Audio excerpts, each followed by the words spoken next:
Brought to you by stationhousecoffee.com and inspireddisorder.com/ting. What you manifest in your mind, you can bring to reality.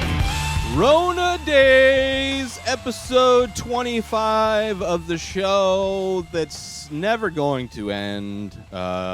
Things are starting to open back up in California, but, you know, people don't know how to wear masks. It's insane why somebody would go through the hassle of putting a mask on if they're not even going to wear it right. Whether it's like as a chin strap or just like letting their nose out of it, it's really, the stupidity of it would be the same as somebody taking the time to purchase a condom, to take the condom out of the package, to unravel or just to snip the tip of the condom off, you know, and then put it on their dick because they don't believe that babies come from having sex. Like, that's the whole thing. The whole babies from intercourse is a hoax. The president told me, really, it's a stork that brings the babies.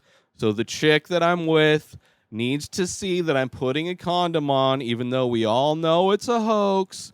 So I'm going to go through the trouble of cutting the tip off of the condom, but I'm still going to put it on, right? I'm still going to put the condom on. I'm going to go through the whole trouble and charade of pretending like I'm doing the right thing.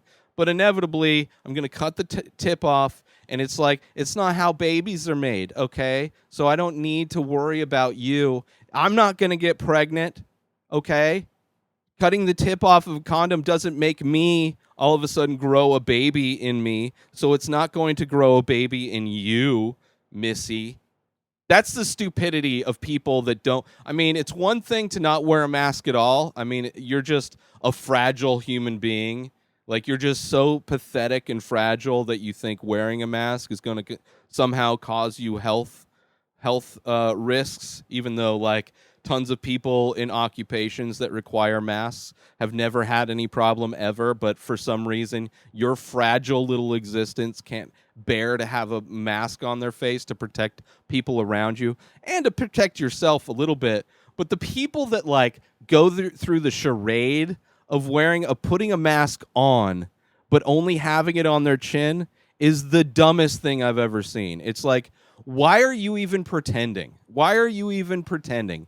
You don't look like you're wearing the mask properly. It's just you think you're like riding the fence on like, ooh, the people that don't wear masks aren't going to harass me, but the people that wear masks aren't going to harass me either. I'm somehow falling through the crack of being judged by society. It's like, no, you're not. You're just showing your stupidity. That's all you're doing. You're cutting the tip off of your condom before you have sex, and then when you get coronavirus or your family gets coronavirus at whatever family function or party you're going to, it's just like, oh, I didn't know that could happen.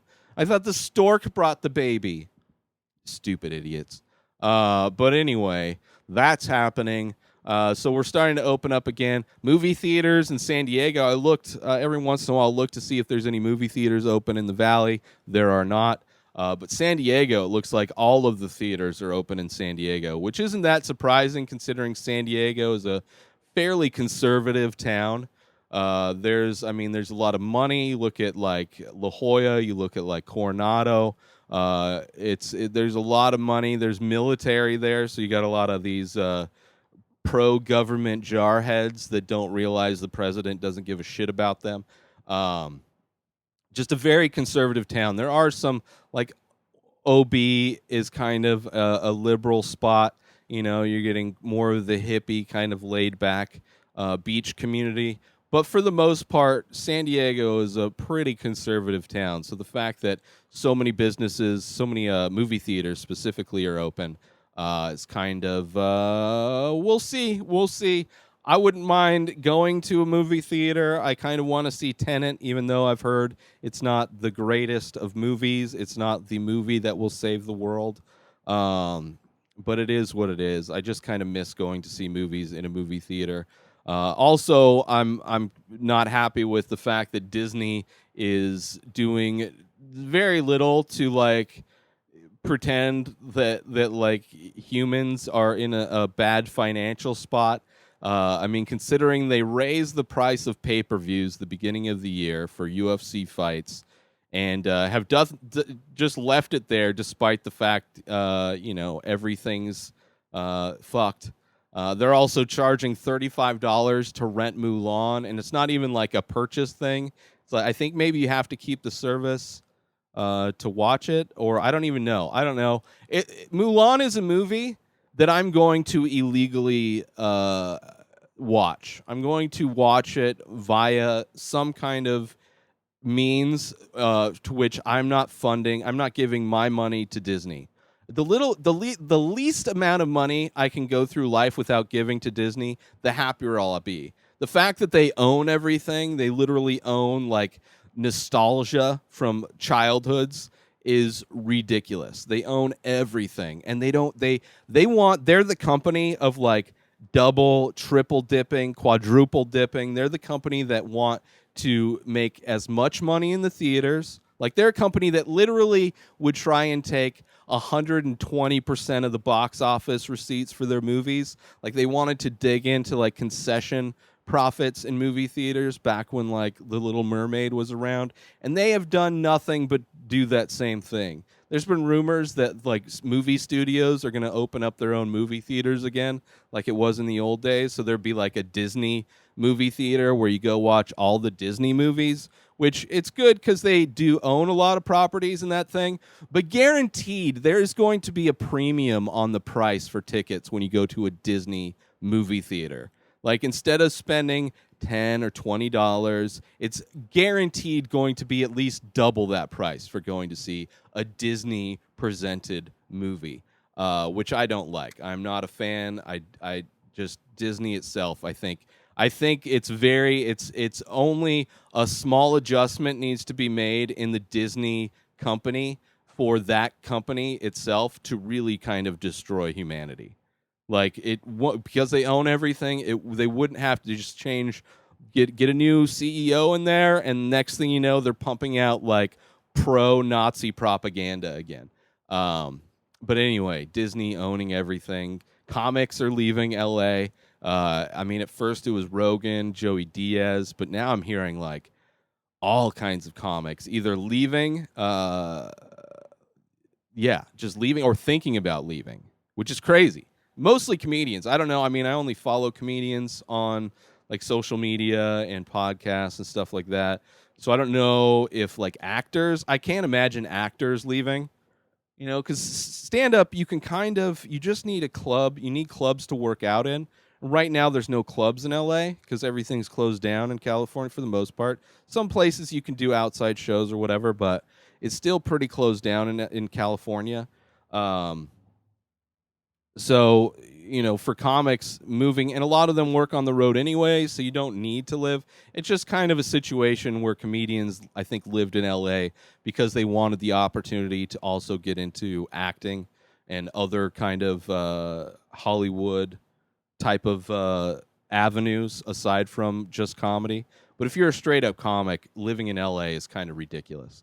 Or in New York. I mean, it's good to get the stage time, but if there's no stages to get up at, just start a new scene somewhere else. So it'll be interesting to see how comedy starts to set up new branches, new kind of scenes in different states. Like, I'm sure Austin is going to have a big explosion in comedy now that Rogan's out there.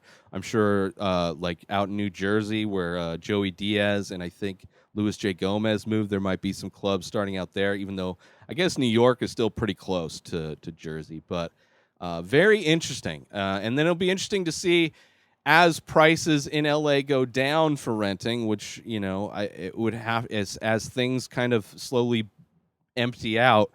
People that own those buildings are going to want to rent and try and make some money. So I could see, renting going down and that really changing the landscape of LA. So we'll see. We'll see. It's very interesting. It's one of those things with everything going on that it's going to change LA in a big way, I think, and change comedy in a big way. But yeah, that's kind of my thoughts on this week. What's been going on? What I've seen happening.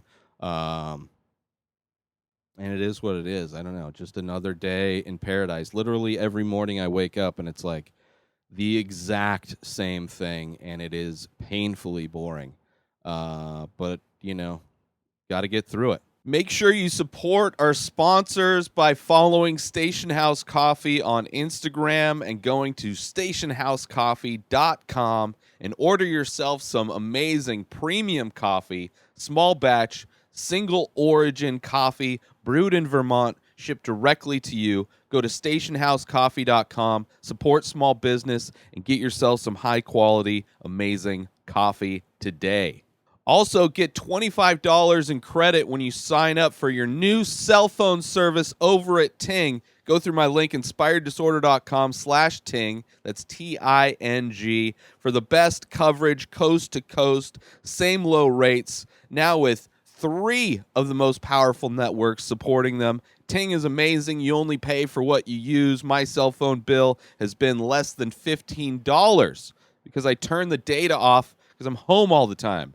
So go get yourself $25 in credit when you sign up for Ting using my link, inspireddisorder.com/Ting. New episodes of The Ray Taylor Show come out every single day. Subscribe on IGTV, YouTube, and everywhere else podcasts are found. Binge the full week ad-free over at patreon.com/inspireddisorder. Buy Ray Taylor Show merch over at inspireddisorder.com. And follow the show on Instagram at Ray Taylor Show. Have a wonderful day, everybody. Peace out!